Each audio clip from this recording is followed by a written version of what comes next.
അൽഹംദുലില്ലാ മദീന മുനവ്വറയോട് ചാരത്ത് നിൽക്കുന്ന ഒരു സ്ഥലമാണ് മസ്ജിദുൽ ഗമാമ. അതിൻ്റെ അകത്തളങ്ങളിലാണ് നമ്മളുള്ളത്. ഇവിടുത്തെ പ്രത്യേകത എന്തെന്ന് വെച്ചാൽ ഹബീബ് സല്ലല്ലാഹു അലൈഹി വസല്ലമ തങ്ങൾ ഒറ്റയ്ക്ക് ഇരിക്കാൻ ഇഷ്ടപ്പെട്ടിരുന്ന ഒരു സ്ഥലമാണ്. ഈ സ്ഥലത്ത് ഒറ്റയ്ക്കിരിക്കൽ പതിവായിരുന്നു. ഇവിടെ വെച്ച് ദുആ അള്ളാഹുവിൻ്റെ റസൂൽ ചെയ്യുമായിരുന്നു. മഴയ്ക്ക് വേണ്ടി നിസ്കരിച്ച സ്ഥലമാണ്. നജ്ജാശി രാജാവ് മരണപ്പെട്ടപ്പോൾ അദ്ദേഹത്തിന് വേണ്ടി മയ്യത്ത് നമസ്കരിച്ച സ്ഥലമാണ്. ഇങ്ങനെ ഒരുപാട് പ്രത്യേകതയുള്ള ഒരു പള്ളിയാണ് മസ്ജിദുൽ ഗമാമ നിൽക്കുന്ന സ്ഥലം.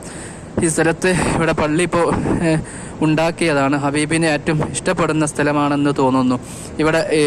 ഇവിടെ ഇരിക്കാൻ താല്പര്യപ്പെട്ടു എന്ന് ചരിത്രം പറയപ്പെടുന്നു.